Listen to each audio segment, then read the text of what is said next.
नमस्कार, मी doctor Linda Rodrigues, consultant pathologist at Metropolis Health Care Private Limited, global reference laboratory, Mumbai. आजचा आमचा विषय आहे हृदयरोग आणि त्याची कारणे. हृदयरोग म्हणजे फक्त हार्ट अटॅक नसून हाय ब्लड प्रेशरमुळे होणारे वेगवेगळे आजार म्हणजे पक्षघात, peripheral vascular disease, stable unstable angina आणि हार्ट अटॅक हे सगळे हृदयरोगमध्ये येतात. आज आपण आता बोलूया ब्लड प्रेशरबद्दल. ब्लड प्रेशर म्हणजे काय? रक्तदाब. रक्तदाब हे कशामुळे होतो आणि काय असतो? आमच्या शरीरात वेगवेगळे रक्तवाहिन्या आहेत. या रक्तवाहिन्यामध्ये आपले रक्त वेगवेगळ्या अवयवावर रक्त वेगवेगळ्या अवयवापर्यंत पोचले जातात. जसं आमचं वय वाढत जातो, ह्या रक्तवाहिन्याची लवचिकता कमी होत जात असते. जर खूप वर्षानंतर ही कमी झाली तर ही नॉर्मल परिस्थिती आहे. आपल्याला माहीत आहे की आधीच्या काळात रक्तदाब हा फक्त ज्येष्ठ नागरिकांचा आजार असायचा, परंतु आज हे 18 ते 20 वर्षाच्या लहान मुलांपासून 30-40 वर्षापर्यंत तरुण माणसांना होतो. हा का होतो? हा होतो कारण हे आपले लाईफस्टाईलमुळे. आता हा ब्लड प्रेशर वाढायची कारणं काय? स्ट्रेस, चिंता.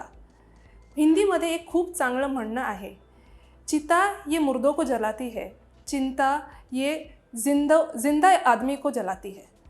चिंता ही आपली स्ट्रेस म्हणजे आपण स्वतःवर घेणारा हा त्रास. आपण स्ट्रेस का घेतो आणि स्ट्रेसमुळे आपल्यावर काय काय परिणाम होतो? स्ट्रेस होतो आपण आपल्यामध्ये बघितलं असेल, आपल्यामध्ये आहेत लोक जे इंट्रोवर्ट असतात, बोलत नाही, दुसऱ्यांशी आपले मनात असलेले विचार दुसऱ्यांशी शेअर करत नाही. दुसरी गोष्ट असून टाईप ए पर्सनॅलिटी, ज्यांना सगळं परफेक्ट आणि सगळं बेस्ट पाहिजे असतात. त्याच्यासाठी ते काही पण करू शकतात. रात्रीपर्यंत जास्त काम करू शकतात, सकाळी लवकर उठून जास्त स्ट्रेस घेऊन काम करतात. मिस्टर अँड मिसेस परफेक्शनिस्ट, ज्यांना सगळं अशी म्हणजे अशीच पाहिजे, याच्याऐवजी दुसरी काही गोष्ट चालणार नाही. हे सगळे काम करून आपण स्वतःवर स्ट्रेस घेतो आणि हा स्ट्रेसचा परिणाम काय आहे? Hormonal imbalance. हे हॉर्मोनल इम्बॅलन्स आपल्या शरीरात वेगवेगळ्या दुष्परिणाम करतो. हे दुष्परिणाम म्हणजे काही नसून हे रक्तवाहिन्याचे जे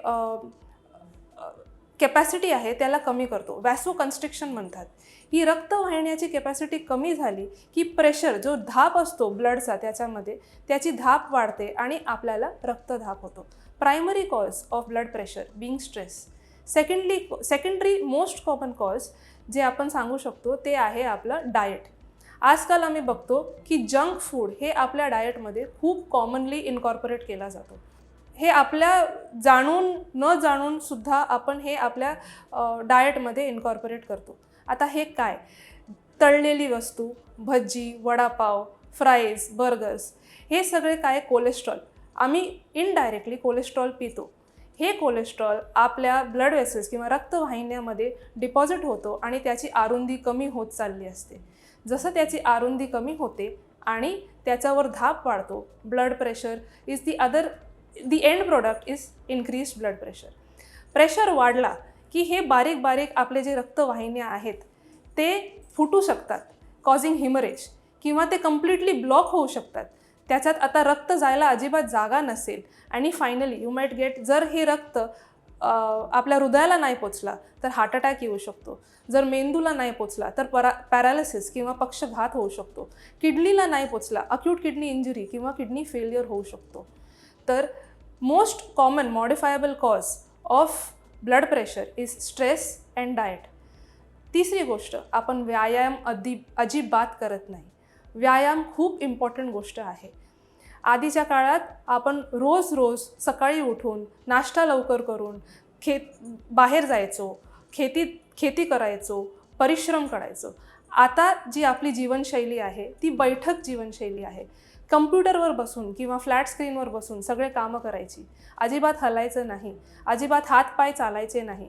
जर आपल्याला एक्सरसाइज करायचे असेल तर जिम जावा लागतो, परंतु ते पण किती लोक करतात?